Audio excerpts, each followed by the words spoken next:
Ok. ¿Llegaron más relajaditos ya o no? Sí. ¿Se escucha, Anselmo? Sí, se escucha bien. Sí, ya. El modelo, ¿también lo están viendo?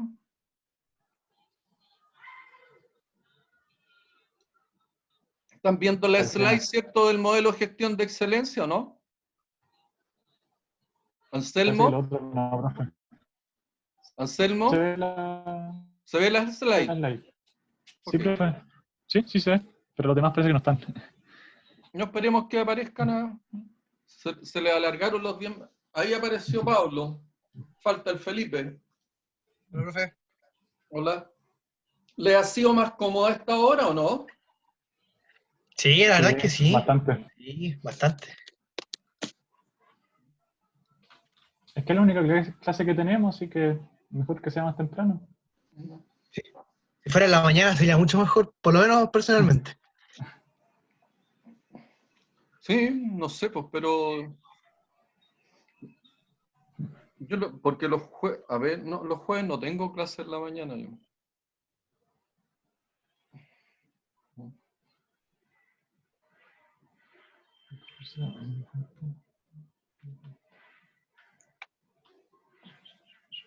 Bien. Ya Felipe puede que hasta haya abandonado el. Bien. El barco. Para hacer el resumen, ¿cierto?, que nos va a permitir avanzar, aquí aparecen algunas descripciones de qué es lo que contiene cada uno de estos aspectos del modelo de gestión de excelencia. Me falta, ahí llegó Felipe. Hola, Felipe. Me falta, ¿cierto?, hacerles el énfasis de que ustedes entiendan que este modelo de gestión de excelencia es la primera etapa del modelo de gestión del mantenimiento. El modelo de gestión de mantenimiento tiene 8 etapas.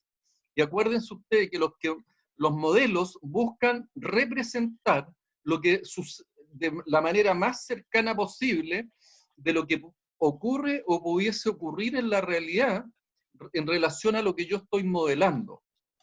O sea, cuando yo muestro un modelo de gestión de excelencia empresarial, lo que busco, ¿cierto?, es representar todas las actividades posibles y probables y la forma como ocurren ellas a efectos, ¿cierto?, de tener este mecanismo de simulación y yo poder irme anticipando y poder ir haciendo las planificaciones respectivas con respecto en relación a los contenidos del modelo.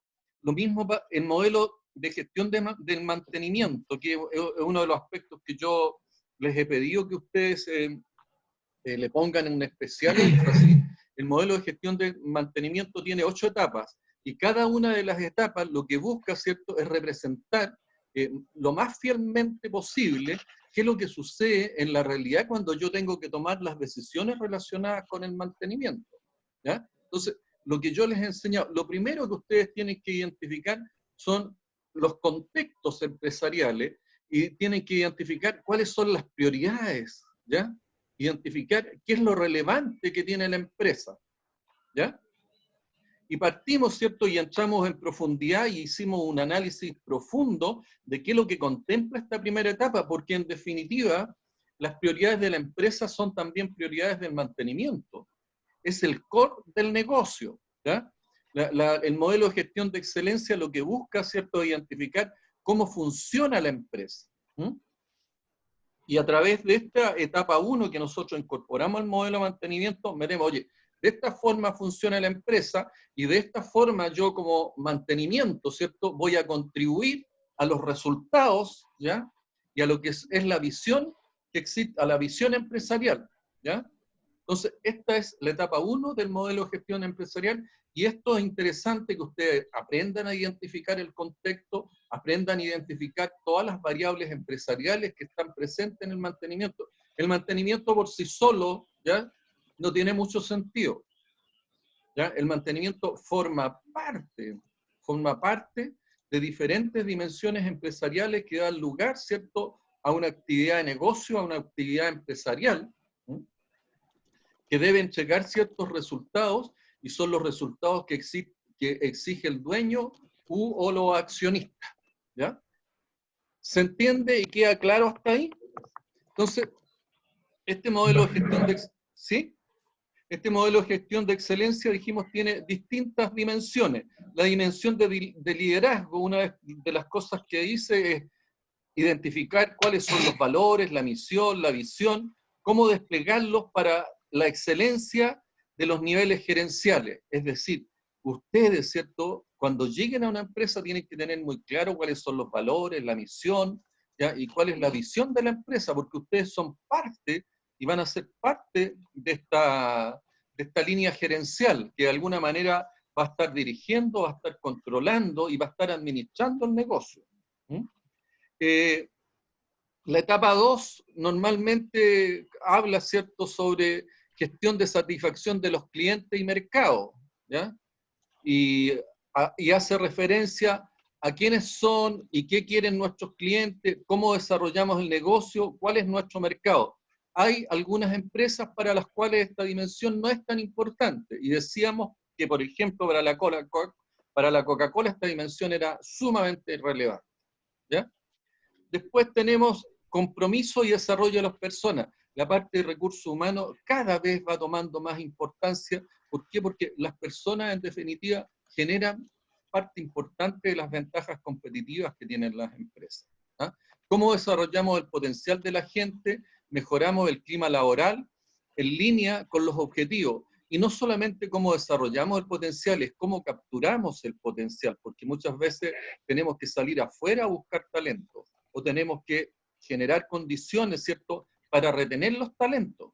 Hay gente que muchas veces son muy necesarias, pero que tienen múltiples oportunidades, y nosotros tenemos que hacerle, a través de recursos humanos, encantador el sistema, y que ellos se sientan identificados, se sientan que pertenecen, y hay que, de alguna manera, tenerlos y mantenerlos capturados.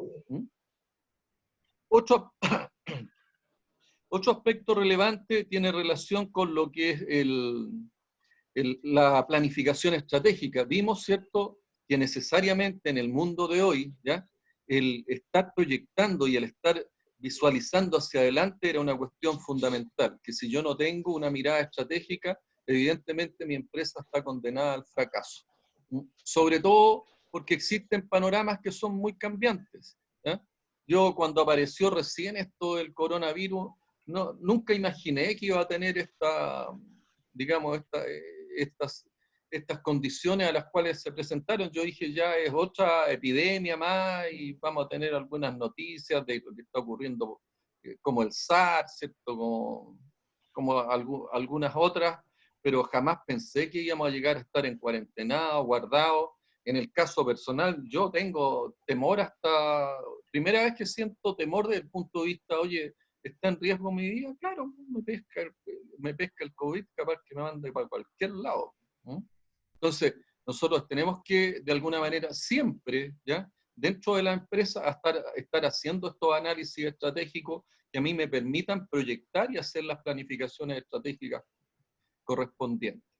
La gestión de los procesos es vital. ¿Cómo nos preocupamos que nuestros procesos de diseño, producción, mantención, ¿cierto?, estén y entreguen las condiciones para que sean de excelencia?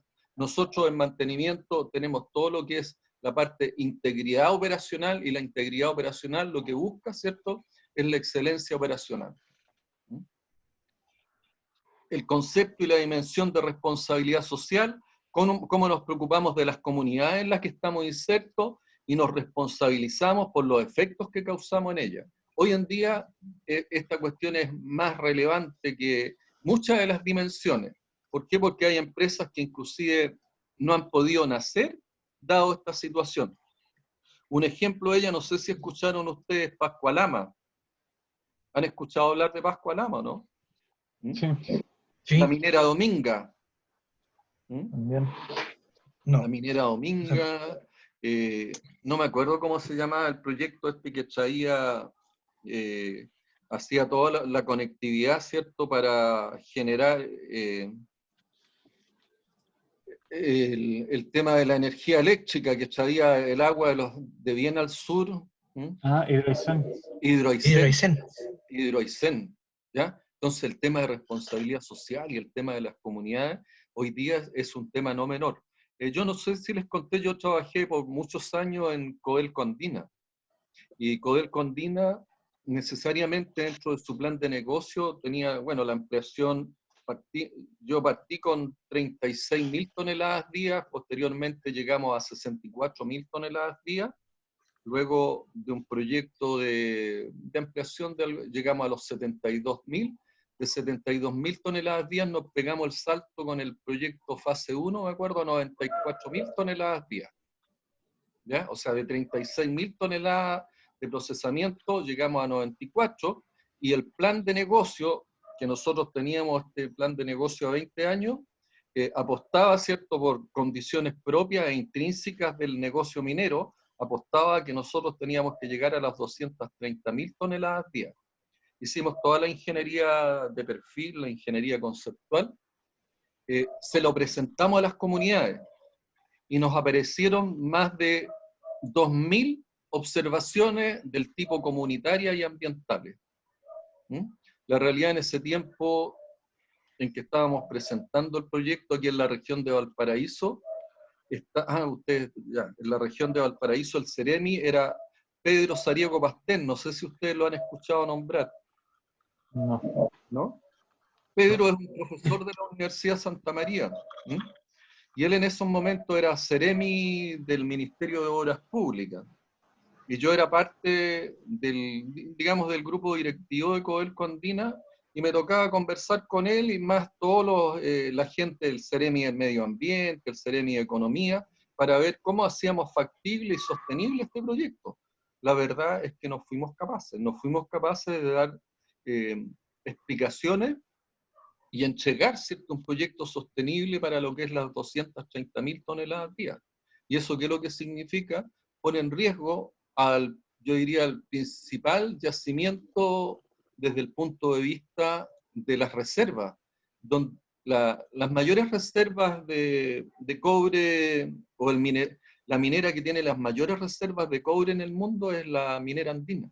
Posteriormente le sigue División El Teniente, donde vive cerca Pablo, ¿ya? Pero las mayores reservas están en Codelco Andina. Y no fuimos capaces, ¿cierto?, de formular un proyecto que fuera, digamos, aceptable desde el punto de vista de lo que era la sociedad con sus comunidades y todos los temas, los impactos ambientales que este proyecto generaba. Y el proyecto ya inclusive teníamos invertido en estudios de ingeniería del orden de los 200 millones de dólares. ¿Se imaginan lo que es eso? 200 millones de dólares, que hoy día están guardaditos por ahí en alguna de las oficinas. Pero el proyecto no se llevó a cabo, no se pudo llevar a cabo, ¿ya? Ahora, tenía impactos tanto para el lado de los Andes como también para el lado de los Barnechea, o sea, para el lado de Santiago.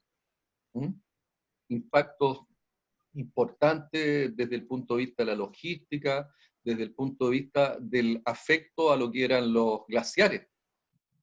Y yo diría que ese era su principal pecado. Ahora, y es entendible, si ustedes se dan cuenta, hoy día una de las necesidades mayores, y si uno jerarquiza, yo podría pensar en tomar cobre difícilmente. Entonces, yo lo que necesito hoy día es agua. Necesito del agua, ¿ya? Y los glaciares, ¿cierto?, hoy en día todavía tienen la bondad de entregarnos agua, ¿ya? Por lo tanto, si pensamos, ¿cierto?, en faenas extractivas como Codelcondina, como la que está por ahí también en Anglo América, los bronces, es un tremendo problema.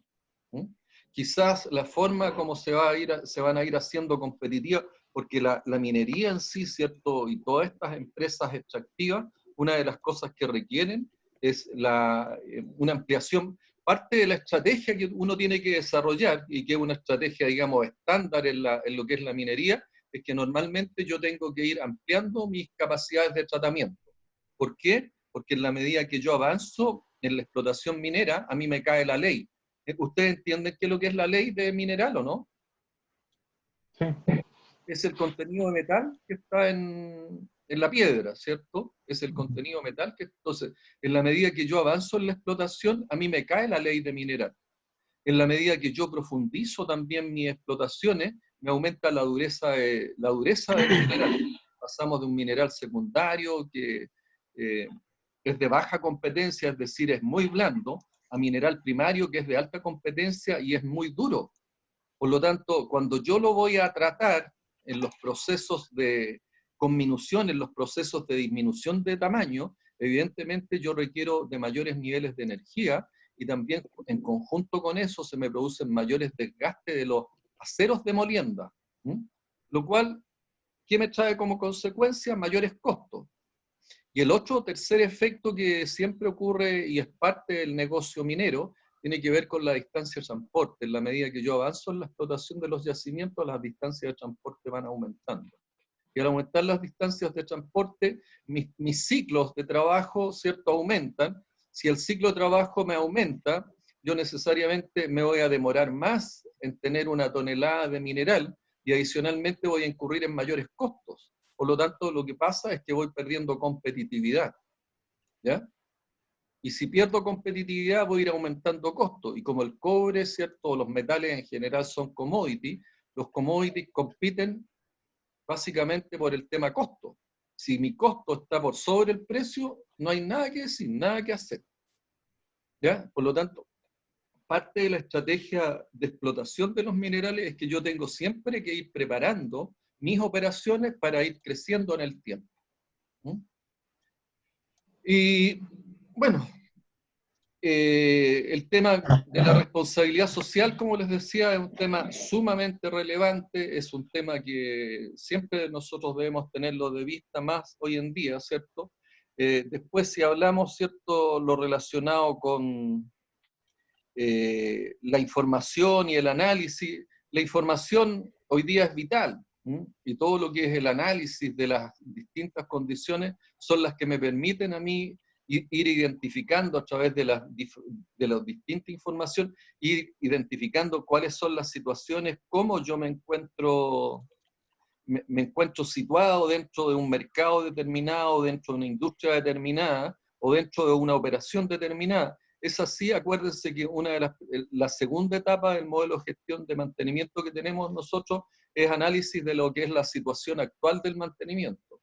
O sea, nosotros una vez que identificamos las distintas variables, tenemos que hacer los análisis correspondientes de ver e identificar de qué forma cómo estamos parados. Entonces ahí aparecen los diagnósticos, aparecen las auditorías, una serie de acciones orientadas, ¿cierto?, a tener la información necesaria y poder hacer los análisis necesarios de tal manera de ver, oye, ¿en qué situación me encuentro? ¿Se entiende esta explicación, digamos, un poquito más en detalle de cada una de las dimensiones desde el punto de vista empresarial?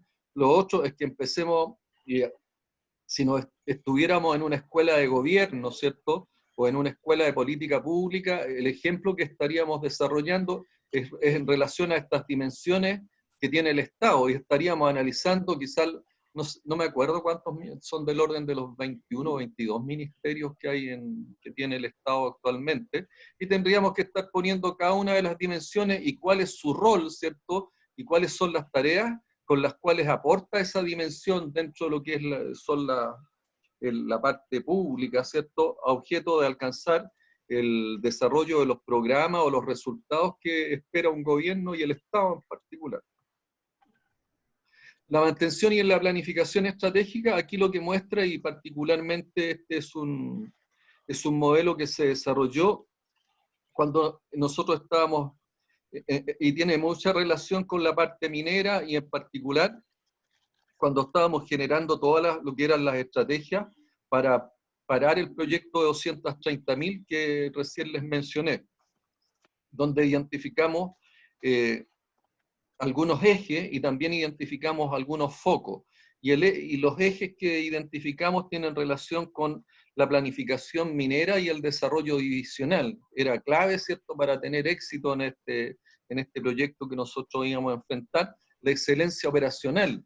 Y cuando estoy hablando de excelencia operacional, estoy hablando, ¿cierto?, de la relación que tiene toda la confiabilidad operacional y la confiabilidad en general en relación, ¿cierto?, a la obtención de indicadores de rentabilidad. El EBITDA, el que más, aunque el EBITDA no es un indicador propiamente de rentabilidad, sino que es un indicador de ingreso, pero lo asociamos nosotros en el caso de mantenimiento a lo que es la rentabilidad. Si yo estoy hablando de excelencia operacional, como les decía, hablo de integridad operacional. La integridad operacional tiene también todo lo relacionado con sostenibilidad y sustentabilidad. Tiene también el otro elemento que tiene, y el más al que se le ha hecho más familiar a usted, es que yo tengo que tener siempre en cuenta los 4 factores del HSEC: seguridad, salud, medio ambiente, comunidad, y finalmente el concepto, ¿cierto?, de que yo tengo que desarrollar procesos que sean competitivos, es decir, que consideren los conceptos de productividad, flexibilidad y calidad.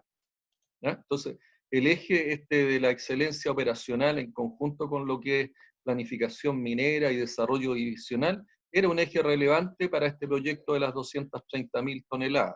Adicionalmente, aparecía otro eje sumamente importante, que es el que aparece aquí en forma horizontal: la gestión de lo que es el recurso humano, ¿ya?, como un elemento fundamental, y la gestión de riesgos totales, ¿ya?, claves, ¿cierto?, para que yo logre alcanzar este proyecto de 230.000, donde aparecían, ¿cierto?, y aparecieron algunos focos relacionados con liderazgo efectivo, la ejecución de proyectos. Uno de los grandes problemas que tiene la minería, ¿cierto?, es que muchos de los proyectos que desarrolla y ejecuta finalmente no cumplen con las expectativas que generan, o sea, no cumplen con la oferta desde el punto de vista de rentabilidad y no cumplen con la oferta desde el punto de vista del negocio que prometen. Una causa fundamental en esto de la calidad en la ejecución de los proyectos tiene que ver con un aspecto que ustedes se tienen que familiarizar y tienen que identificarlo, y también siempre, siempre tenerlo presente si van a trabajar ya sea en proyectos o en mantenimiento, que es lo que tiene, la relación que tiene la ejecución del proyecto con la mantenibilidad y la confiabilidad en proyectos. Creo que aquí hicimos y discutimos, yo les di un ejemplo de un forro que yo estuve metido fuerte debido a una mala mantenibilidad en proyectos, donde las pérdidas económicas fueron, pero realmente escandalosas. Si ustedes se imaginan, el costo de tensión de un molino SAC es del orden de los $200.000. Uno, cuando hace los cambios de coraza, proyecta demorarse entre 3 y 4 días.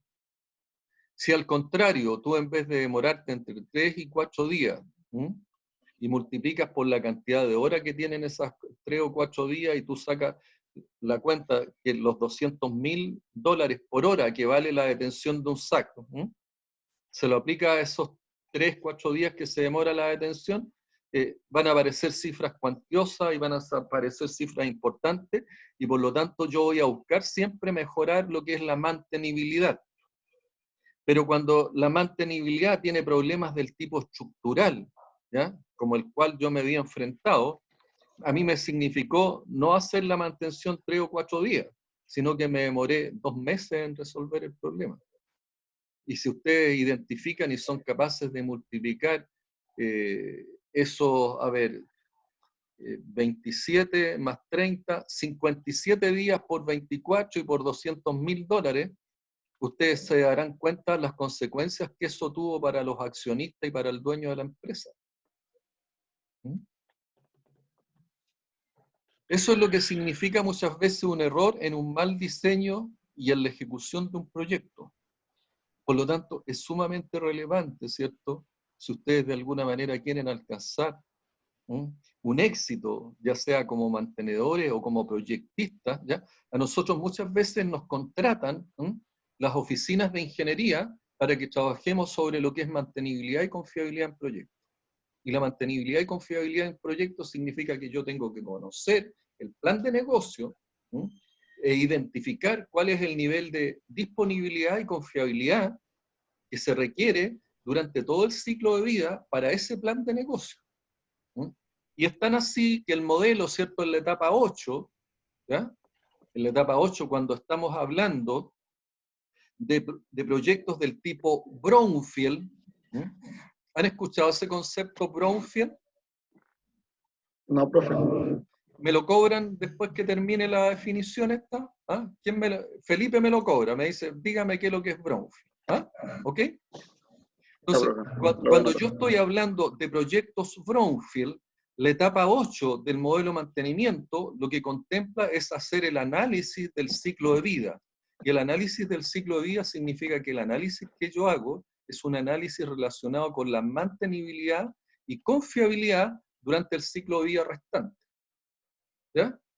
Otro camino, pero que está incorporado en el modelo de mantenimiento también, me dice ya una vez que yo paso a la etapa 2, es decir, la etapa 2 del modelo de mantenimiento contempla el análisis del contexto a través del modelo de gestión de excelencia, 2, el trabajo de análisis de la situación actual a través de diagnóstico y auditoría, y como es un proyecto ahora greenfield, no es un proyecto brownfield, yo me voy directamente desde la etapa 2, me voy a la etapa 8, donde hago el análisis de la situación actual y yo hago el proyecto y hago la proyección de mantenibilidad y confiabilidad que yo voy a necesitar en ese proyecto del tipo Greenfield. Los proyectos Greenfield son los que parten desde cero, ¿ya? Son aquellos que no hay ninguna instalación, no existe nada donde yo voy a ir a parar ese proyecto. Los proyectos Brownfield, me adelanto antes que me pregunte Felipe, ¿ya? Los proyectos brownfield son aquellos proyectos que ya están en operación y que yo incorporo etapas de expansión. Entonces, en los proyectos brownfield, la etapa 8, yo hago el análisis del ciclo vida, pero en los proyectos greenfield, que son los proyectos nuevos, yo el análisis del ciclo vida después los hago después del análisis de la situación actual, que es la etapa 2 del modelo de mantenimiento. Ojo, que esas diferencias entre lo que es un proyecto Greenfield y un proyecto Brownfield, yo también muchas veces lo incluyo como parte de una de las preguntas de certamen. ¿En qué caso, cierto, yo hago el análisis del ciclo vida y qué corresponde hacer en el análisis del ciclo vida cuando se trata de un proyecto del tipo Greenfield? Pregunta de certamen. ¿Y en qué se diferencia, cierto, si fuera un proyecto del tipo brownfield? Justifique.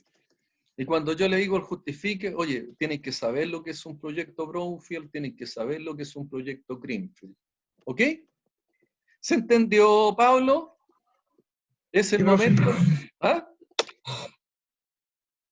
¿Sí? Sí, profe. ¿Felipe? Sí, profe. ¿Anselmo? Sí, profe, se entendió. Ok, entonces la ejecución del proyecto, el desarrollo de un proyecto, no es una cuestión trivial. Yo tengo que preocuparme, ¿cierto?, que ese proyecto, de acuerdo a cómo yo lo formulé, de acuerdo a cómo yo lo justifiqué, ¿ya?, y a mí me autorizaron desarrollarlo, genere los beneficios que promete. Y para que genere los beneficios que promete, un rol importante, y son parte de las tareas relevantes que nosotros tenemos, es que nosotros tenemos que hacer los diseños de confiabilidad y mantenibilidad de acuerdo a la promesa que hicimos, ¿cierto?, cuando nos aprobaron y nos autorizaron el proyecto. La eficiencia en el uso de activos, ¿cierto?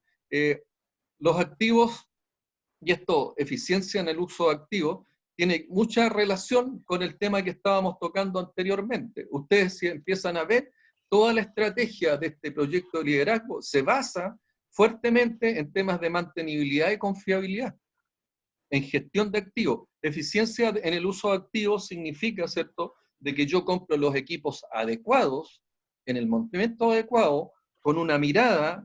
Si estamos hablando, ¿cierto?, de la minería, normalmente yo los equipos los compro crecedorcitos.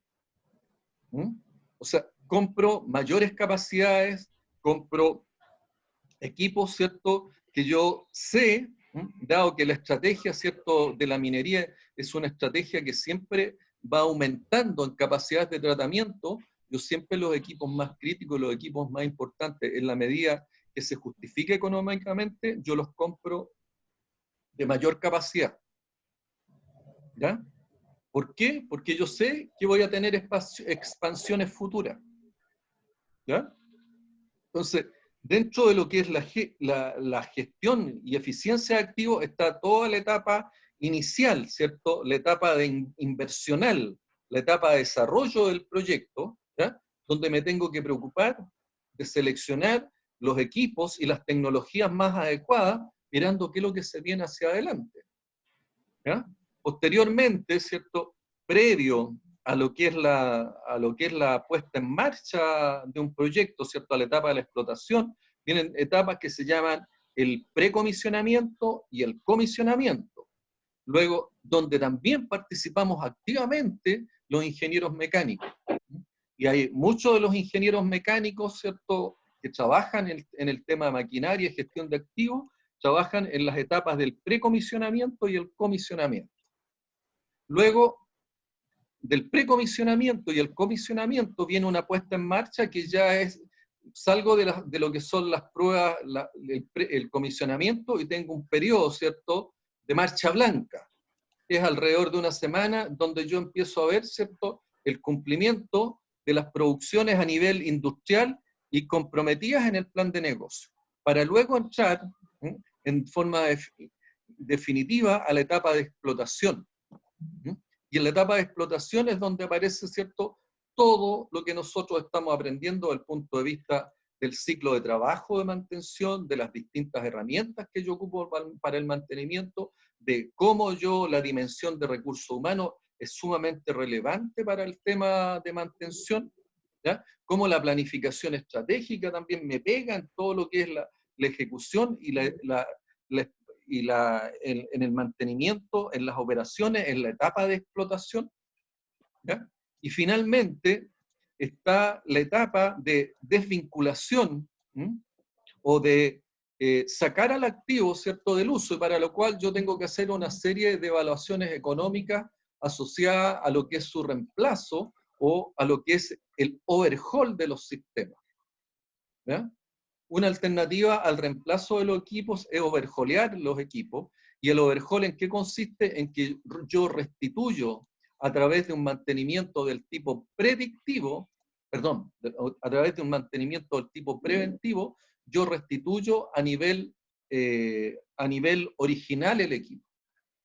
¿Ya? Pero esa siempre es una evaluación que tengo que hacer con respecto a qué es lo que ocurre si yo hago un overhaul o qué ocurre si yo compro un equipo nuevo. Y ahí hago las evaluaciones económicas y las evaluaciones de reemplazo respectivas, y ahí termina, digamos, el ciclo de vida del activo, y muchas veces está también asociado a los ciclos de vida de los proyectos.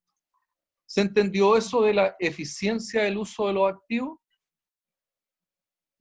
Lo vamos a ver con un poquito más detalle cuando hablemos de gestión de activos, de lo que es la PAS 55 y de la ISO 55000, que viene un poquito más adelante de este, ¿ya? Después está, bueno, ¿se entiende o no? Sí. ¿Sí? Sí, se entiende. Bueno, y otro foco, los sistemas de gestión, ¿ya? Y dentro de los sistemas de gestión quizás vale la pena destacar en este caso, ¿cierto?, lo relacionado con sistemas, con lo que es gestión del cambio. Normalmente, en los proyectos o en todo lo relacionado con los trabajos que uno hace de asesoría a las grandes empresas, hay tres aspectos que uno trabaja. Uno es todo lo relacionado con la disminución de las pérdidas, ¿ya? Y la disminución de las pérdidas normalmente las enfrenta y se enfocan a través de estas técnicas Lean que hablábamos la otra vez. ¿Se acuerda, Felipe, tú las has escuchado, ¿no? Las técnicas Lean, Lean Production, y que tiene una serie de técnicas que se basa fundamentalmente, el Lean se basa en lo que son herramientas como las 5S, el Just in Time. Tiene una serie de técnicas que se utilizan, ¿ya? Entonces, ¿qué es lo que busco? Por un lado busco la eliminación de todo lo que son las pérdidas. Adicionalmente aparece otro método dentro del mismo Lean, otro método de mantenimiento que es el TPM, el mantenimiento productivo total, ¿ya? Y de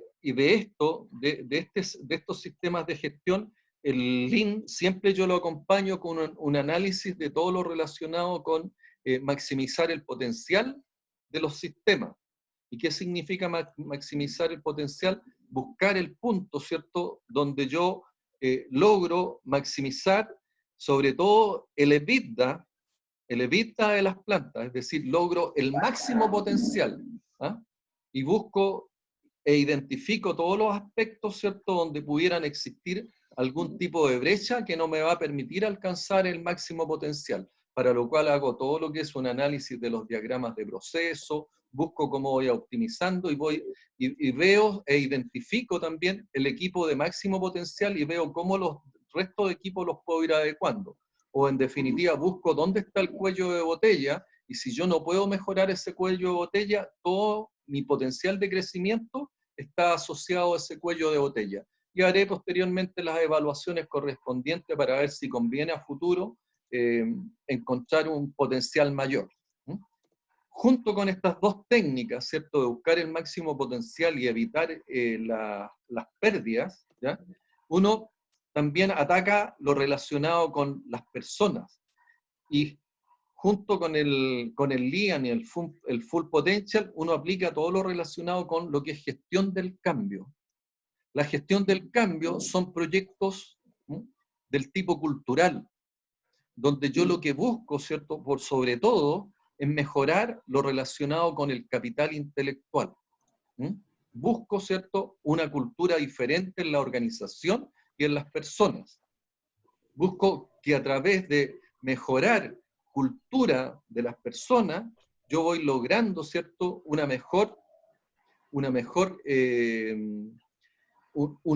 mejores resultados en mis proyectos y voy logrando mejores resultados, ¿cierto?, desde el punto de vista también de lo que es la eficiencia operacional. Entonces, la gestión del cambio es una herramienta, pero súper poderosa, pero que requiere, ¿cierto?, de mucho coaching. Coaching son personas que normalmente son psicólogos, que vienen a trabajar el tema de la motivación, temas relacionados con comunicación, liderazgo, ¿ya? Pero la gestión del cambio tiene etapas muy interesantes y es una disciplina, ¿ya?, dentro de lo que es los cambios culturales, y sobre todo cuando van a haber proyectos que son de gran impacto que se tienen que abordar. Por ejemplo, hace poco hubo un proyecto en la división Chuquicamata, no sé si ustedes han escuchado hablar de Chuquicamata, ¿cierto? Sí. ¿Sí?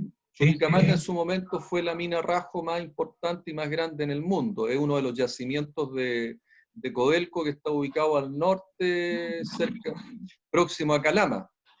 Chuquicamata, yo les hice el comentario hace poco, recién nomás, ¿cierto?, de que es inherente al negocio minero que en la medida que yo voy aumentando el tiempo de explotación de un yacimiento, una de las cosas que sucede, ¿cierto?, es que aumenta la distancia de transporte, ¿ya? Y llegó un momento en que Chuquicamata se profundizó tanto que no era viable seguirla profundizando, no era viable seguir como mina Rajo abierto, porque los tiempos de traslado que usábamos, ¿cierto?, para lo que era el traslado mineral, como lo relacionado con el traslado mineralizado, también se hacía insostenible, ¿ya? Dado eso, ¿cierto?, que y después de muchos estudios y análisis, se determinó que Chuquicamata, Mina Rajo, iba a Chuquicamata subterránea.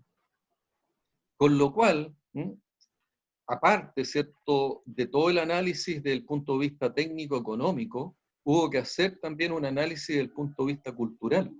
No es lo mismo los trabajadores trabajando en una mina a rajo abierto a trabajadores que van a trabajar en una mina subterránea totalmente automatizada, en una mina subterránea donde aparecen nuevas tecnologías, nuevas prácticas de trabajo. Por lo tanto, ahí, ¿qué es lo que se hizo? Se hizo todo un proyecto también de gestión de cambio y de gestión cultural. Y que para no todos fue trivial, ¿ya? Porque nosotros nos enfrentamos a situaciones, ¿cierto?, de analfabetismo digital. Es decir, personas que no eran capaces de tomar un computador o personas que no eran capaces de hacerse cargo de un smartphone, herramientas básicas que uno requiere en la tecnología, ¿ya? Y que en definitiva no les permitía entrar, ¿cierto?, a esta nueva cultura industrial. Para aquellos que pudieran adaptarse, sí se hizo, ¿cierto?, un cambio en los sistemas de gestión. Y ese cambio estaba muy asociado, ¿cierto?, a estos cambios por la vía de estos modelos de gestión de cambio, de estos modelos culturales, ¿ya? Entonces, los sistemas de gestión, al modificarse y al cambiarse, si bien no es de un alto costo, sí, a mí me pueden traer rentabilidades importantes. Entonces uno puede cambiar modelos de gestión o sistemas de gestión del punto de vista cultural, del punto de vista del comportamiento de las personas, como también yo puedo cambiar gestión de operaciones o puedo cambiar el tema de gestión del mantenimiento, ¿ya? Darle otra visión, darle otra mirada.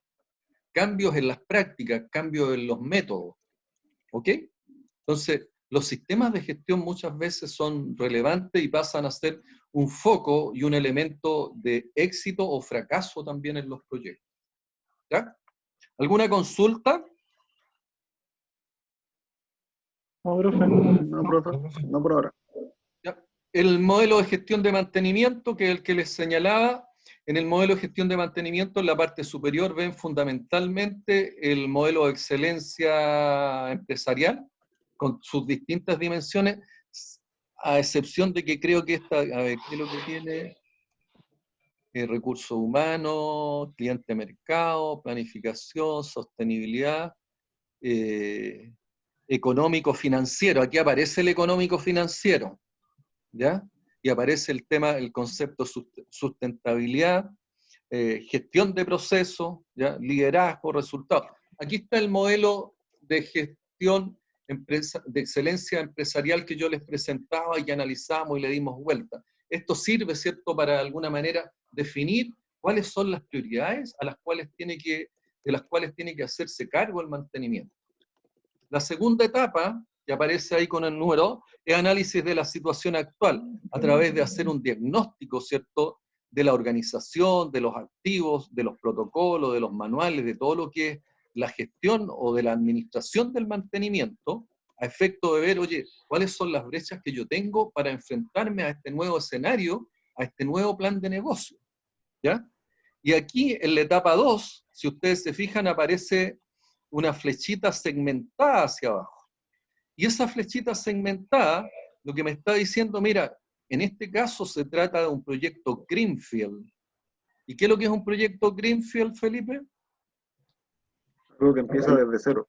Proyecto verde, ¿cierto? Es un proyecto que parte desde cero, por lo tanto, se va directo a lo que es la etapa 8 del modelo de mantenimiento. O sea, se va a hacer un análisis del ciclo de vida del activo.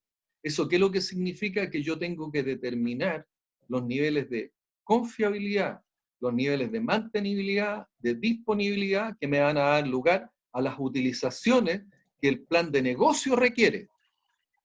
¿Ya? Por lo tanto, muchas veces se estructura un plan de negocio preliminar y ese plan de negocio preliminar tiene que ser evaluado por el operador y tiene que ser evaluado también por el gerente de mantenimiento. ¿Ya? De tal manera de decir, oye, yo puedo darte el nivel de confiabilidad que este plan de negocio me exige. ¿Ya? O en su defecto, ¿cierto? Tengo que trabajar lo que es lo que es la confiabilidad operacional. Es decir, tendré que trabajar sobre las competencias del recurso humano o tendré que trabajar sobre la confiabilidad de los procesos, es decir, cómo yo estructuro, cómo configuro mis distintos procesos de tal manera de dar el nivel de confiabilidad que corresponda, o tengo que trabajar sobre las características que deben tener los equipos, dependiendo, ¿cierto? Oye, si yo pasé de una mina rajo a una mina subterránea, evidentemente las condiciones, el contexto operacional me cambia. Me paso, ¿cierto?, a un sector, las minas subterráneas, Chuquicamata no es de una alta humedad, pero sí es de alta polución, ¿ya? Alta polución significa que hay altos niveles de polvo, por lo tanto los sistemas eléctricos y electrónicos se ven muy afectados, ¿ya? Por lo tanto, no puedo colocar cualquier computador, no puedo colocar cualquier microprocesador, no puedo colocar cualquier PLC, ¿ya? Tengo que colocar programadores, computadores, PLC que estén de acuerdo, ¿cierto?, a ese contexto operacional, de un ambiente, ¿cierto?, muy polutivo, un ambiente que puede ser inclusive, podría llegar a ser, muchas minas subterráneas son altamente húmedas, ¿ya?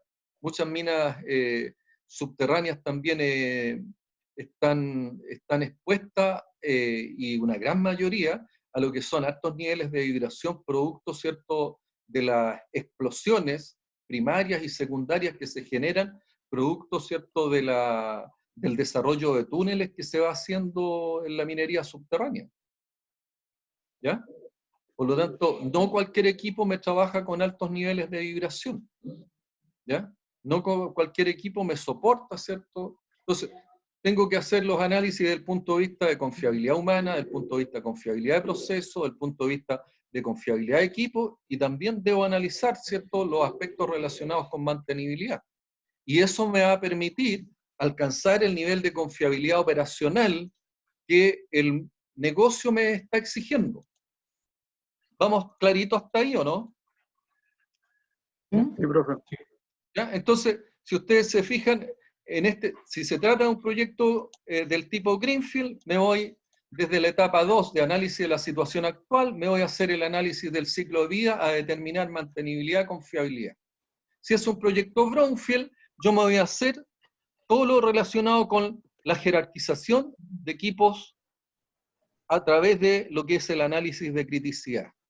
Y eso, de alguna manera, ya lo están aprendiendo. Acuérdense que les dije yo, o sea, aquí hablamos de un proceso, ¿cierto? O la configuración de distintos sistemas, procesos o equipos, y yo tengo que hacer el análisis de criticidad de cada uno. ¿Cuál es el proceso más crítico?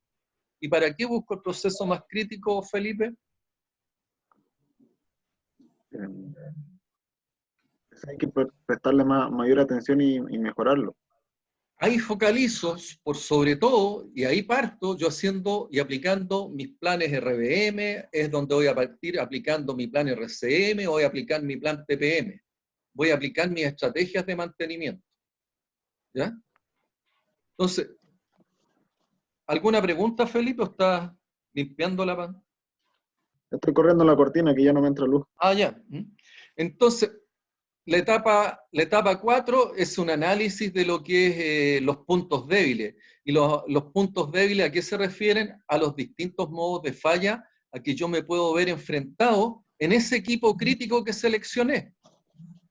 Acuérdense, en la tarea 2, ustedes tienen que van a tener un proceso industrial, y ese proceso industrial ustedes tienen que hacer el análisis de criticidad y determinar cuál es el equipo crítico.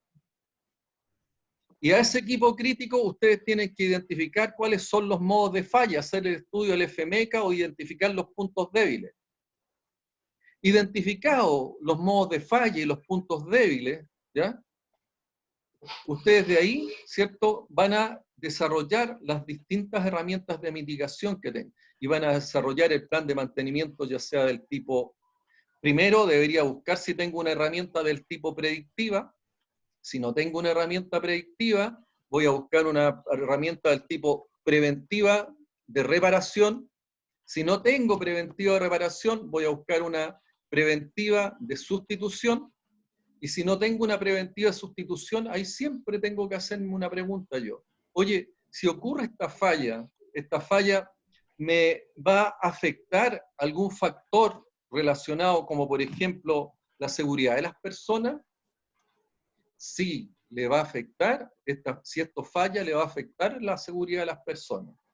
Si me va a afectar la seguridad de las personas y yo no tengo ninguna actividad de carácter proactiva, o sea, antes de la falla, yo necesariamente tengo que rediseñar. Lo mismo ocurre si ustedes se van a enfrentar a una situación, ¿cierto?, de que la falla afecta a la salud, que la falla afecta al medio ambiente o que la falla afecta a lo relacionado con la comunidad. ¿Ya? Es ahí donde ustedes toman las decisiones. Oye, ¿qué actividad de mitigación yo voy a tomar? Ahora, si esa falla, ¿cierto?, no afecta a ninguno de los factores del HSEC, ¿ya?, pero sí podría tener ¿qué es lo que me debo preguntar? Oye, ¿afecta operacionalmente? Si me afecta operacionalmente, ¿ya?, y ocurre lo mismo si no tengo fallas operacionales, si la falla no me afecta a aspectos no operacionales. ¿Qué es lo que tengo que hacer? La definición en esas dos situaciones es hacer un trade-off, es decir, encontrar el compromiso técnico-económico. Si el compromiso, o sea, si el efecto, ¿cierto?, me dice, oye, ante una falla, ¿ya?, te sale más conveniente dejar que, desde el punto de vista económico, te sale más conveniente dejar que falle, yo lo que hago es trabajar a la falla y planifico a la falla.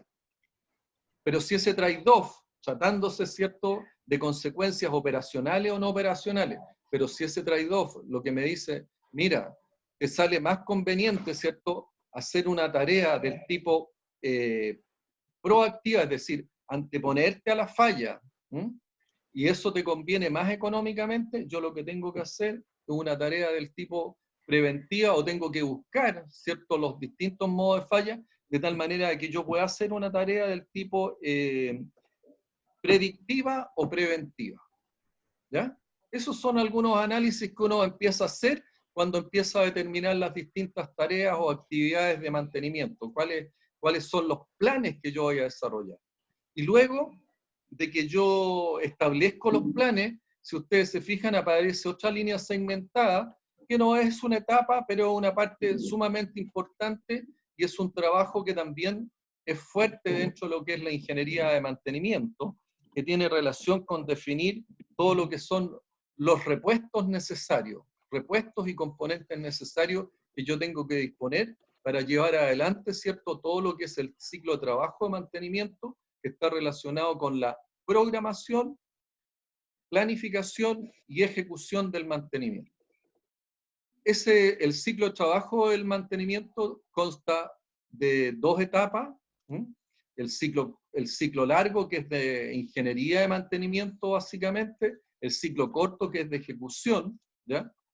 Y para llegar finalmente a lo que ya analizábamos, ¿cierto?, a la etapa 8, en el caso de que fuera un proyecto del tipo Brownfield, donde yo hago el análisis del ciclo de vida nuevamente, donde empiezo a considerar todos los aspectos de mantenibilidad y confiabilidad, y empiezo a hacer los ajustes necesarios dependiendo del plan de negocio que yo esté enfrentando. ¿Ya? El modelo, ¿qué es lo que busca? El modelo busca representar lo más fielmente lo que ocurre en la realidad. En el caso de este modelo de mantenimiento ocupa 8 etapas, permite niveles de excelencia de mantenimiento, fundamentalmente porque tiene, sobre todo en las etapas 6 y 7, aplica fuertemente el concepto del mejoramiento continuo, se orienta al mejoramiento continuo, transforma las prioridades del negocio, ¿cierto?, que están en la etapa 1, en lo que son las prioridades del mantenimiento, integra el ciclo de ejecución del trabajo en la etapa 6 y 7, la eficacia requiere, ¿cierto? O sea, si yo quiero tomar medidas y tener planes de mantenimiento eficientes y eficaces, yo siempre tengo que tener el análisis de contexto presente, y el modelo se debe retroalimentar las veces que sea necesario. Es decir, cuando yo me encuentro frente a situaciones complejas, donde me cambia por sobre todo el contexto de la etapa 1, yo debo hacer las revisiones del modelo.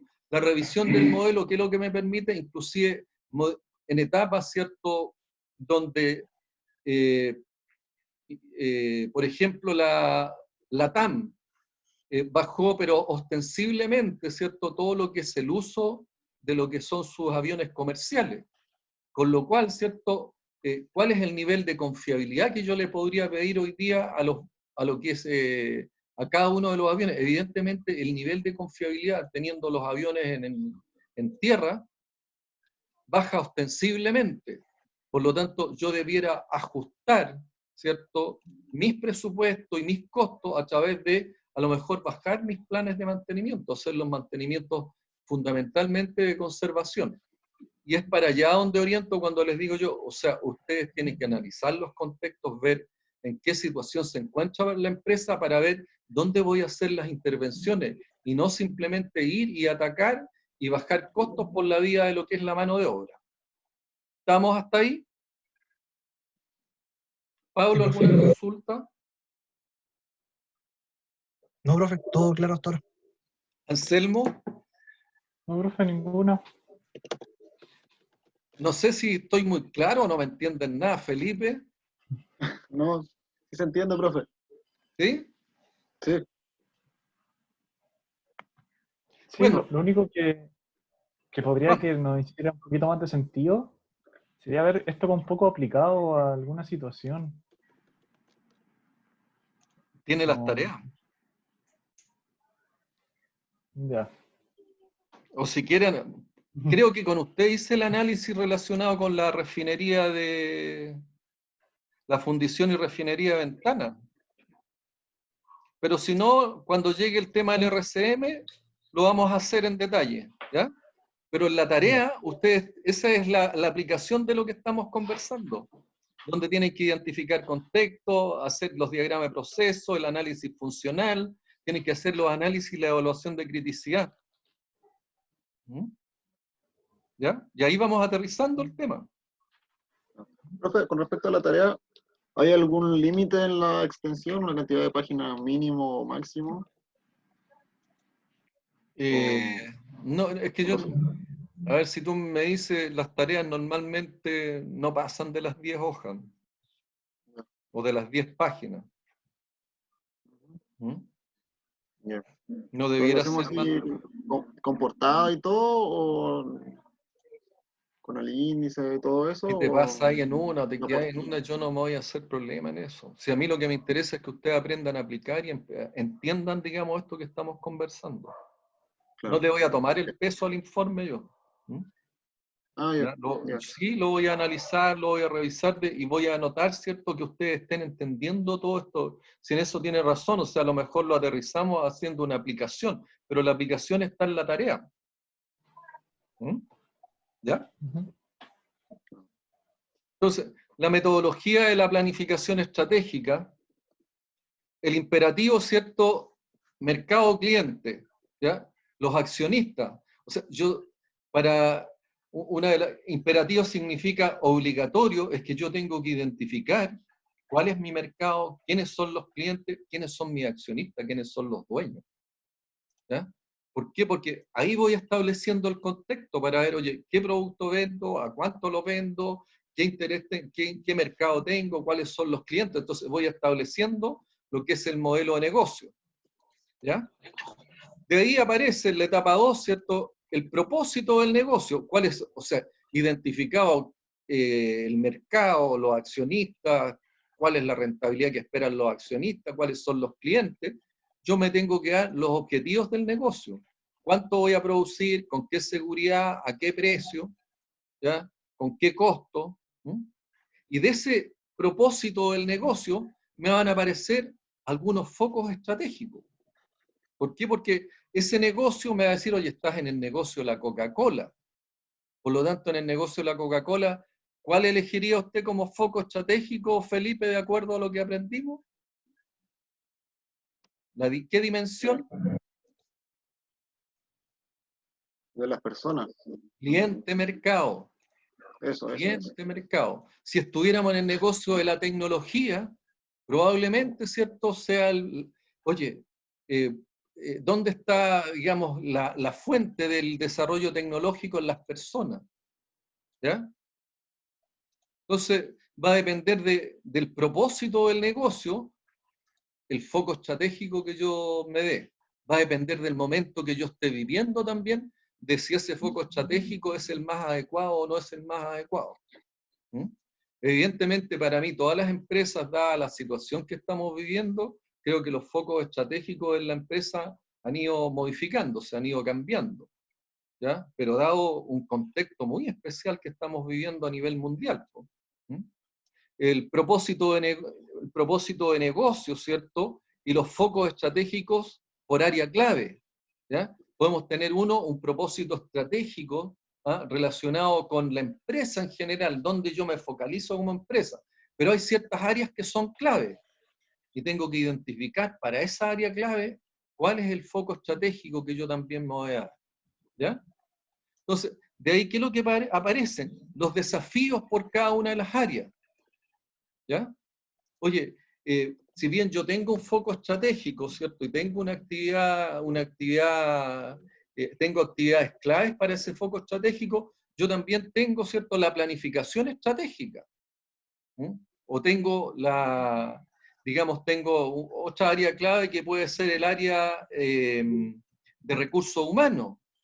Entonces, ¿cuáles son, ya, los distintos focos estratégicos también por cada una de las áreas clave?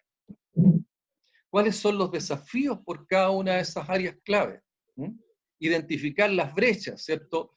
El estándar o el indicador que yo espero y a qué es lo que estamos llegando, ¿ah? De tal manera de hacer las correcciones y hacer los trabajos relacionados con el cierre de brecha, ¿ya? El tema de identificación, ¿cierto? Por eso que uno hace también el análisis de entrada, función, salida. ¿Cuáles son los insumos clave? ¿Dónde yo tengo los cuellos de botella? De tal manera de tener identificado dónde a lo mejor tengo que hacer y tengo que llevar recursos de inversión de tal manera de superar esos cuellos de botella. ¿Mm? De todo eso, posteriormente aparece lo que se denomina una agenda estratégica. Una agenda estratégica es el plan estratégico donde aparecen ciertos responsables, los objetivos, las tareas, las fechas comprometidas. ¿Mm? Adicionalmente, como corresponde, aparecen las iniciativas y los KPIs de seguimiento. Los KPI, oye, ¿cuál es en el caso mantenimiento, cuál es el nivel de confiabilidad que yo me comprometo en el área de molienda, con qué nivel de confiabilidad me comprometo en las áreas de los hornos de fundición, con qué nivel de confiabilidad me comprometo, ¿cierto?, en lo que es el craqueleo de petróleo. Aparecen los KPI, que son los indicadores de satisfacción o los indicadores de orientación para ver cómo se está comportando mi proceso y si yo tengo que hacer algún ajuste o no debo hacer algún ajuste. ¿Ya? Pero esos son, de alguna manera, los procesos que sigue lo que es planificación estratégica. ¿Ya?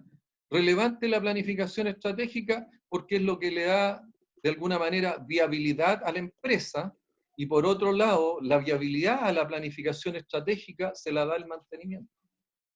¿Ok? Porque el mantenimiento es el que me permite lo que es la integridad operacional. Me permite, ¿cierto?, que yo tenga el nivel de EBITDA, que tenga el tema de sustentabilidad, sostenibilidad, que tenga y respete los factores del HSEC y que alcance el nivel de competitividad. ¿Se va entendiendo por ahí para dónde vamos? ¿Sí? ¿Ya? Entonces, bueno, asociado normalmente también a una mirada estratégica, es claro que yo tengo que tener una visión, ¿ya? Y normalmente, ¿qué es lo que ocurre? Yo de la visión tengo que desarrollar tareas que me permitan llegar a la práctica para alcanzar los propósitos, para alcanzar la misión, ¿ya?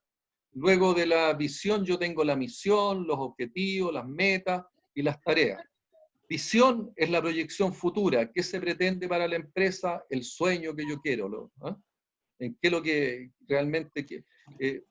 muchas veces es difícil pensar en que yo voy a lograr la misión de una empresa porque los sueños realmente son a veces demasiado volados. Misión es el principal objetivo o son los propósitos estratégicos que tiene la organización y en definitiva es la razón por la cual la empresa existe. ¿Ya? Esos son conceptos, todo esto soportado, ¿cierto?, por lo que son los valores empresariales. Los valores empresariales no son ni valores éticos ni valores morales, sino que son políticas o de alguna manera son elementos que me contribuyen a lo que es la orientación y al desarrollo de buenas prácticas laborales que me permiten llegar de buena forma, ¿cierto?, a los resultados que yo espero de la empresa, ¿no? En general, ¿cierto?, las acciones a mí me conducen a lo que es la misión, ¿ya? Por un lado, yo bajo de lo que es la visión a la práctica, pero por otro lado yo tengo que las acciones, las tareas que yo voy desarrollando, el ir estableciendo metas, alcanzando los objetivos, a mí me permite llegar a la misión y ojalá a lo que es la visión de la empresa. Aquí hay, digamos, un poco más de lo mismo, donde se separa, digamos, el tema de lo estratégico, lo táctico, a lo operacional, ¿ya? Y aquí a lo mejor vienen algunas cositas más interesantes que corresponde que ustedes siempre la tengan en cuenta y cuando lleguen a su empresa se van a enfrentar a esto, ¿ah? Que son, de alguna manera, esto representa un poco lo que es la agenda estratégica, pero esta agenda estratégica posteriormente se transforma en un convenio de desempeño, en un Balance Scorecard.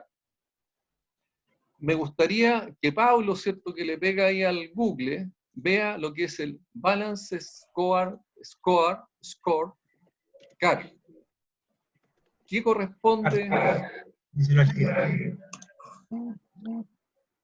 Está cargando, está medio lento el internet, profe. ¿Ah? Está Pero tenemos cargando, ahí paciencia. está. Sí. El Balance Scorecard es una herramienta que permite enlazar estrategias y objetivos clave con desempeño y resultados a través de cuatro áreas críticas en cualquier empresa: desempeño financiero, conocimiento del cliente, procesos internos de negocio y aprendizaje y crecimiento. Aquí, por lo menos en esto, ¿cierto?, para preparar el Balance Scorecard, ¿cierto?, o otro nombre cuando uno lo castellaniza son los convenios de desempeño, ¿ya? Es como de alguna manera ustedes, ¿cierto?, si van a ser jefe turno, van a partir como jefe turno, ustedes lo más probable es que tengan un capataz o un supervisor ayudante por cada una de las áreas, ¿ya? Y con ellos van a convenir un desempeño determinado que va a tener distintas perspectivas, ¿ya? La perspectiva del negocio, la perspectiva de la producción, la perspectiva de la seguridad, la perspectiva de la calidad, la perspectiva de la excelencia operacional, ¿ya? Y a eso le van a colocar metas, y esas metas que en la medida que uno, a ver, en general, el gerente general tiene con cada uno de sus gerentes, que es el que manda en cada una de estas dimensiones que hemos analizado en el modelo de excelencia, tiene cierto, y conviene un cierto desempeño de acuerdo a cada una de las dimensiones. Con el gerente de recursos humanos, ¿cierto? Tendrá un convenio fuertemente relacionado con el tema de los conflictos sindicales, que es una de las cosas que se encarga recursos humanos, con otro relacionado con el tema de desarrollo de planes de desarrollo de competencia, ¿ya? Establecer varios planes de desarrollo de competencia, y lo otro es el generar los cuadros de reemplazo, es decir, formar un grupo de supervisores que van a ser capaces de hacerse cargo en el tiempo de lo que son cargos de responsabilidad superior. O sea, esos son los cuadros de reemplazo, y esas pueden ser responsabilidades de recursos humanos, ¿ya? El caso de responsabilidades de las áreas de proceso y particularmente de las operaciones, tienen responsabilidades, una por la producción, por la seguridad de sus trabajadores, por la seguridad de sus equipos, por la utilización, ¿ya? Entonces, el gerente de operaciones le va a exigir a los superintendentes de operaciones, oiga, usted, y vamos a llegar a un acuerdo donde me va a responder una por el tema relacionado con el nivel de producción del área, ¿ah? Y le pone una cantidad de toneladas, una cantidad de una cantidad de productos, de unidades de productos, y le coloca, oye, si usted, suponte que la meta es 100, ¿m? Esa es la meta de producción que le está exigiendo. Normalmente le dice, oye, la nota 5 la vas a tener si tú obtienes el 100. Pero, a ver, no. La nota 5, que es la nota, porque los balance scorecard o los convenios de desempeño tienen nota del 1 al 5, ¿ya? Y la nota 5 te la voy a dar si tú el nivel de producción es 100 más un 10%, es decir, tu nivel de producción son 110. ¿Mm? La nota 4 te la voy a poner, ¿cierto? Si tú tienes el 100 más un 5%, es decir, con un 105 unidades producidas, ¿ya? La nota 3 va a ir si tú obtienes el 100, que es el compromiso que nosotros tenemos. ¿Mm? Pero si tú obtienes una nota bajo, o sea, obtienes un nivel de producción bajo 100, ¿ya? Es decir, obtienes 95, tú vas a obtener una nota que es un 2. Ahora, si tú obtienes una nota bajo el 95 y ahí hacia abajo, tu nota es un 1. ¿Ya? Y así uno, de alguna manera, establece para las distintas perspectivas que pueden estar en ese convenio de desempeño, porque ahí hablamos de la perspectiva de producción, ¿ya? La otra perspectiva es de los costos. ¿Mm? Y de la misma forma, ¿cierto? Yo me pongo metas e indicadores para evaluar su comportamiento desde el punto de vista de los costos. ¿Eh? La otra situación que puede ser, si se trata de un producto donde yo puedo evaluar calidad, que yo evalúe calidad. Pero la otra meta que yo siempre estoy exigiendo y aparece en estos balance scorecard es el tema de seguridad.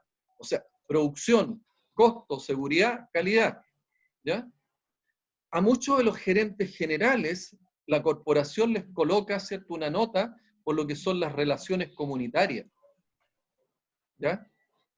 A otras áreas de producción también se les coloca nota, ¿ya?, por si tienen algún evento del tipo ambiental, algún derrame de algún líquido, ¿no?, alguna emanación de gases que pudieran estar bajo control. Entonces, hoy, si usted tuvo 0 evento ambiental, usted tiene la nota 5, la nota máxima. Pero si ya tuvo un elemento ambiental, la nota es un 2. Si usted tuvo 2 eventos ambientales, la nota ya pasa a ser un 1, ¿ya? Y con lo cual se estructura, ¿cierto?, en ese convenio de desempeño, una evaluación al final del periodo. Al final del año, uno evalúa los convenios de desempeño, los utiliza para retroalimentar a cada uno de sus supervisados, pero también es una herramienta que uno tiene de dirección y de control.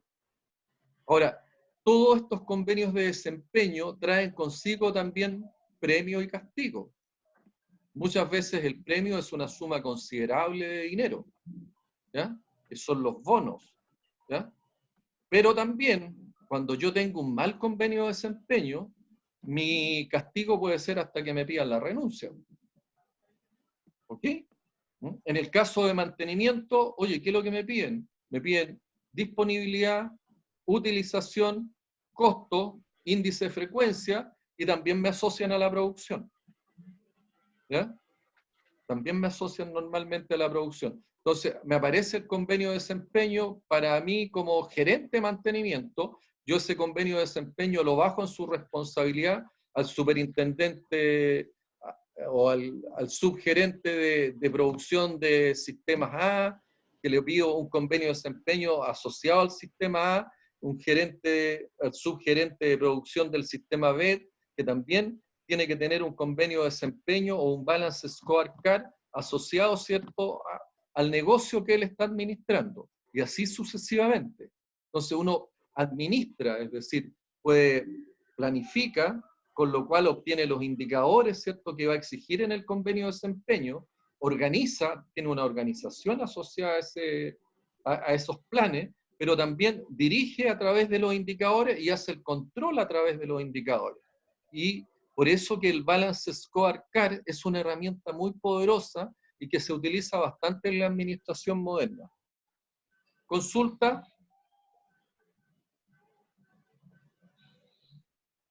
No, profe. De nuevo está muy clarito, está Felipe, No, sí entiendo. ¿sí? Sí. Entonces, hay un libro que es bien tradicional en la parte de convenio de desempeño que les recomiendo si tienen la oportunidad, leen un vistazo, el Norton y Kaplan. Norton y Kaplan. Evaluación de desempeño. Balance Scorecard Ah, ya. de Norton y Kaplan. El que la evaluación de desempeño tú la haces en base a, tú logras un convenio de desempeño. ¿Mm? ¿Ya? Ujú. Tú haces un Ya. convenio de desempeño que está relacionado con los resultados del negocio y con eso tú haces y con eso que lo que logras una evaluación de desempeño objetiva, porque está en base a resultados y tú mides resultados y todos los indicadores que colocas en el convenio de desempeño tienen que ser medibles y cada indicador por el cual yo doy cuenta debe tener las evidencias objetivas correspondientes. ¿Ya? Entonces, ese es un proceso un tanto estresante, pero bien interesante que ocurre en las empresas. En la universidad también los profesores tenemos convenios de desempeño. ¿Mm? ¿Ya? Ya. Y convenio de desempeño asociado a investigación, convenio de desempeño asociado, ¿cierto?, al cumplimiento de una serie de metas desde el punto de vista académica, desde el punto de vista de lo que es la investigación. Poco hay de costo, ¿m? ¿Ya? Pero en una empresa el tema costo es sumamente importante. ¿Ya? Eh, relaciones con el medio también es otra cuestión, relaciones industriales. ¿M? Inclusive muchas veces aparecen hasta algunas evaluaciones que hacen ustedes mismos de los profesores, puede llegar a haber alguno que esté incorporado en el convenio de desempeño de algún profesor. ¿Mm? Entonces, lo que les presento acá es la base con la cual uno construye estos Balance Scorecard, que es la agenda estratégica, y donde, si ustedes se fijan, aparecen focos estratégicos. Y el foco aquí está, oye, sustentabilidad del negocio. ¿Ya? ¿Qué es lo que te dice? Oye, un ambiente de trabajo saludable, libre de lesiones. ¿Ya? Sustentabilidad del negocio. ¿Qué es lo que, otra perspectiva, otro elemento dentro de lo que es prestigio en responsabilidad social y liderazgo en medio ambiente? Aparece, oye, ¿cuál es el indicador? ¿Cuál es la meta? La iniciativa A, te pide, ¿qué es lo que te pide? Te pide responsable, te pide fecha, te pide objetivo. Otro elemento, otro foco estratégico, eficiencia operacional, maximizar el uso, la capacidad de los activos físicos. Esa es una cuestión, o sea, en la medida de que yo maximizo el uso y la capacidad de los activos físicos, ¿cierto? Voy a hacer que mis procesos sean más eficientes. Voy a requerir de menor cantidad de equipos. ¿Ah? Voy a alcanzar una mayor rentabilidad desde el punto de vista de mis activos. ¿Ah? Asegurar competitividad de costo, es decir, hay empresas en que el costo lo es todo. ¿Mm? En la minería normalmente una de las cosas que uno anda buscando es estar en lo que se llama el primer cuartil de costo, es decir, ser eficiente, pero sumamente eficiente desde el punto de vista de los costos, de tal manera que si tú tienes bajo costo y como los metales son commodity y tú vendes por precio, en la medida que la diferencia entre precio y costo, ¿cierto?, es mayor, yo obtengo mayor rentabilidad, por lo tanto, el tema de los costos, en general en toda la industria, el tema de los costos es una cuestión vital. ¿Mm? Asegurar, desarrollo de las personas, que es una de las dimensiones que hemos hablado, desarrollar el potencial de nuestros empleados, bueno, capacitando, desarrollando competencias, desarrollando todo lo que es el capital intelectual o el capital humano. Crecimiento del negocio, maximizar el potencial de negocio a través del crecimiento dinámico. ¿Ya? Yo voy creciendo, ¿cierto?, de manera dinámica, en forma permanente y de acuerdo a las oportunidades que se me van presentando. Excelencia organizacional y de procesos. Implementación eficaz de estrategias comunes, o sea, el mejoramiento continuo, el lean production, la gestión del cambio, el full potential, yo tengo estrategias como, o puedo aplicar ciertas estrategias de mejoramiento asociadas como la 5S u otras que se nos pudieran ocurrir, son parte de las cosas que uno pudiera focalizar, ¿ah? Y pudiera llevar adelante en los procesos y que en definitiva te permiten ir construyendo una agenda estratégica a objeto de alcanzar los resultados y lograr mejores resultados también. Aquí aparecen, por ejemplo, objetivos estratégicos. Aquí estamos hablando de una empresa definitivamente una empresa minera. Los ejemplos son todos estos, casi todos de BHP, ¿ah? El cumplir programas de producción y costo tiene unas distintas dimensiones ahí, como producción de cobre, y aparecen las toneladas de cobre por día, que debiera estar 105.000 toneladas de cobre diario. ¿Se acuerdan que yo en Andina les decía, nosotros producíamos del orden de las 93.000 toneladas de cobre diario? Pero abajo, ¿qué es lo que aparece? Aparece el indicador de costo, habla de un costo de 148 centavos de dólar la libra, cumplimiento del presupuesto. O sea, yo en la medida que tengo actividades de planificación, la planificación yo la valorizo también en la medida de que yo le agrego o le asocio a esas actividades, le asocio precio y le asocio costos de mano de obra y puedo tener un presupuesto. Y el presupuesto es una de las actividades que normalmente nosotros estamos controlando. Cada 3 meses uno hace control de presupuesto. En la universidad yo recuerdo en algún momento estaba ahí en el comité directivo y en el comité directivo a nosotros una vez al mes nos presentaban los resultados de costo en la universidad. ¿Ah? Después tener empleados direccionados y desempeño excepcional. Y aquí, cumplimiento del scorecard personal, o sea, ese balance scorecard que hablábamos, ¿cierto? Que tiene ciertas características para cada uno dentro de la organización. El cumplimiento de este scorecard, si es un 100%, ¿ya? ¿Qué es lo que te pedían? Cumplimiento del 100% del scorecard personal, y eso normalmente está asociado, ¿cierto?, a premio. Y el cumplimiento del 100% del scorecard personal se denominaba o se denomina un desempeño excepcional. Extensión de la vida útil de la mina, ahí están los ingenieros de mina, está todo lo relacionado con ingeniería de mina, ¿cierto? Donde de alguna manera tienen que haber los planes mineros orientados a aumentar, ¿cierto?, la extensión en cuanto a vida útil y la extensión también en cuanto al aumento del tratamiento de toneladas. El NPV, no me acuerdo qué es lo que el valor presente neto, el valor presente neto es el valor presente neto del negocio, ¿ya? Que dependiendo, digamos, del escenario de negocio, yo tengo un valor presente neto del negocio, y ahí lo que dice es que el valor está por definirse cuántos miles de millones de dólares como valor presente del negocio para el año,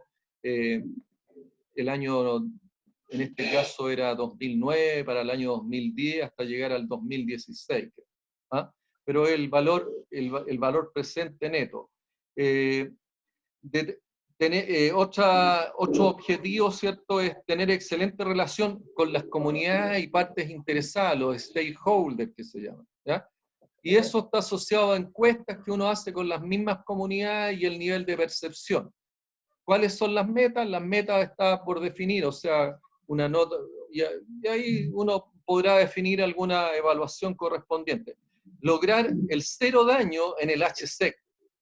Y aquí aparece, si ustedes se fijan, índice de frecuencia, índices ambientales, índices de las comunidades, índices relacionados con la salud ocupacional, y eso, con respecto a incidentes ambientales, uno debería tener 0. Incidentes con las comunidades, 0.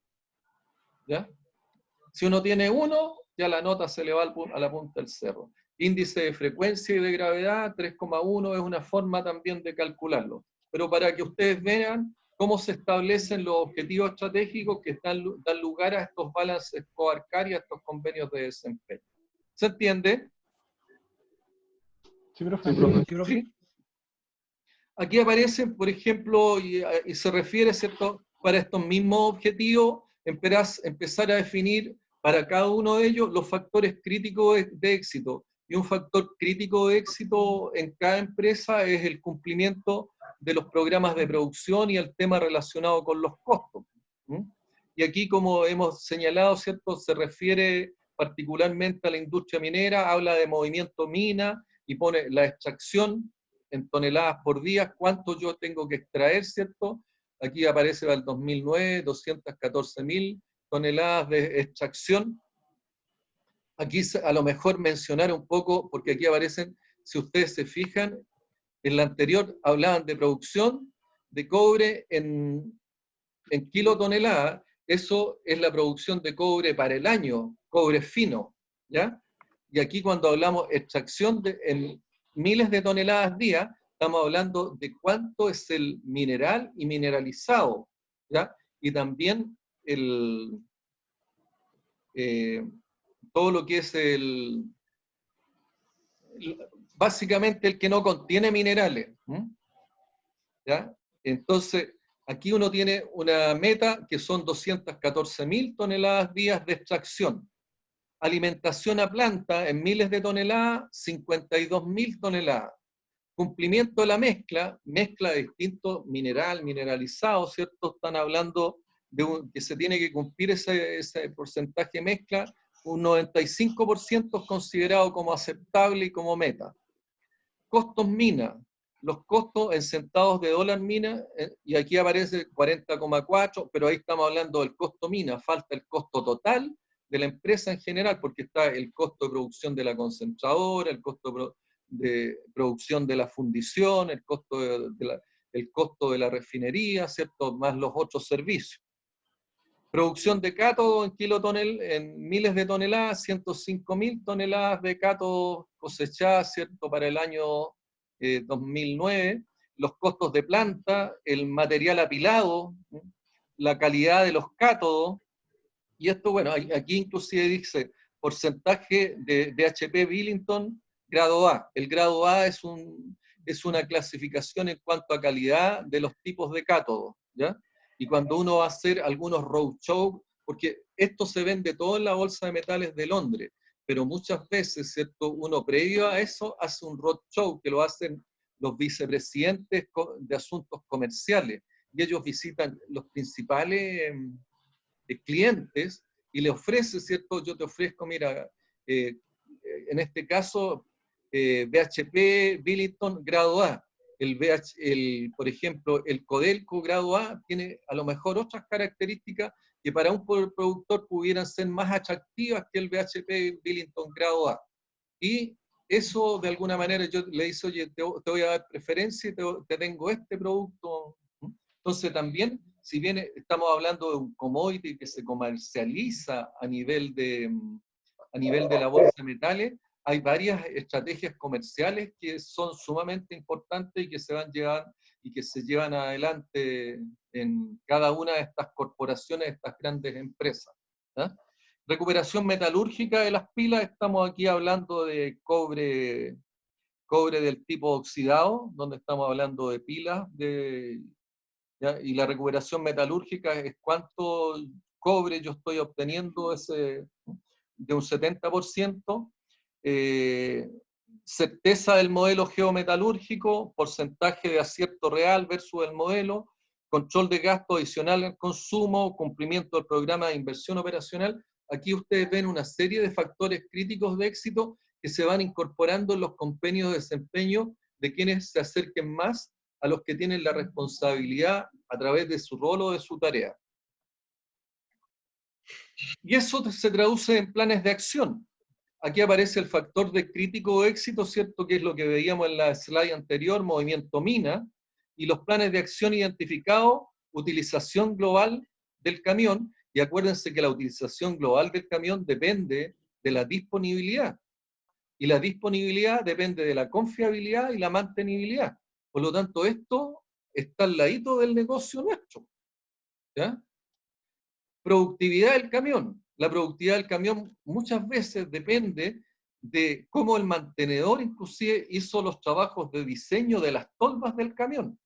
Porque la productividad del camión tiene que ver cuántas toneladas, ¿sí?, las toneladas hora que es capaz de transportar el camión desde un punto a otro, ¿ya?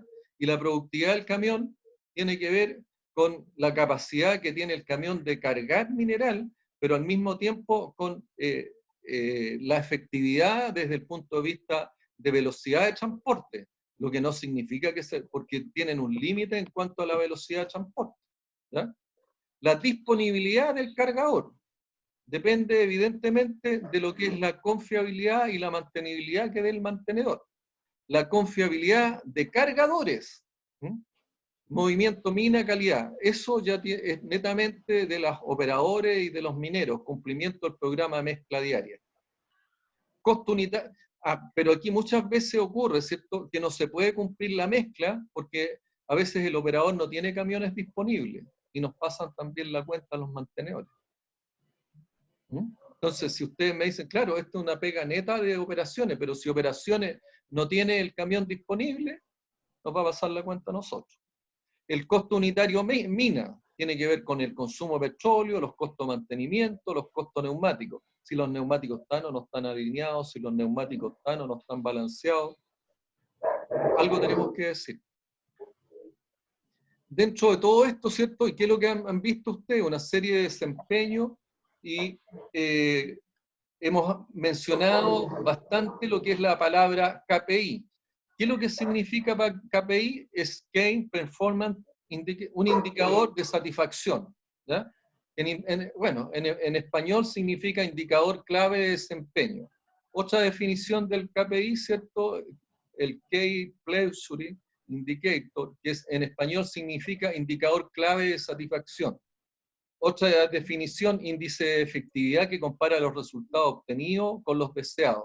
Un índice de eficiencia que mide qué tan bien están siendo utilizados los recursos. Índice de desarrollo que mide el nivel de inversión realizado para mejorar los servicios de mantenimiento. Entonces, todas estas formas de abordar, ¿ya? O todas estas formas tienen los KPI de ser interpretados. ¿Por qué utilizar los KPI? Muestran la posición actual de gestión y su tendencia, consolida mucha información en un número general que es fácil de interpretar y leer. Permite concluir en forma rápida áreas débiles e indica dónde poner mayor esfuerzo para mejorar en la manera más eficiente. ¿Cómo estamos hasta ahí? Quiero ver la hora también. Sí, ya ¿Cómo? Las 5:11, profe. ¿Cuánto? 5:11. 5:11. Vamos a llegar hasta aquí nomás. Entonces, si ustedes se fijan, llegamos hasta todo lo que es KPI y aquí vamos a entrar, ¿ya? Y aquí vamos a ver también todo lo relacionado con el tema de la disponibilidad y la confiabilidad operacional, cómo se estructura, y la relación de la confiabilidad operacional con el EBITDA y cómo yo puedo optimizar la confiabilidad operacional para alcanzar también el máximo del EBITDA, que es lo que vamos a ver en la próxima clase. Bueno, ha sido un gusto. Creo que tuvimos una buena sesión. La reflexión para mí estuvo muy buena. Piensen en algún tema de reflexión que quieran traer y que podamos conversarla. El hecho que seamos 4 se hace bastante grato y se puede conversar. Y los invito a que se acostumbren a soltar la lengua, de tal manera que tengamos opinión. Si total, aquí podemos equivocarnos, caernos, y podemos rectificar y discutir entre nosotros y nadie nos va a condenar. ¿Ya? Así que los invito a eso, que tengan un buen fin de semana, cuídense ustedes, cuiden sus padres, cuiden sus abuelos, los que tengan la suerte de tenerlo. Buen fin de semana. Vale, profe, igual. Igual. Buen fin de, profe. Cuídese. Nos vemos, fin de semana. Chao. Chao. Chao, chao.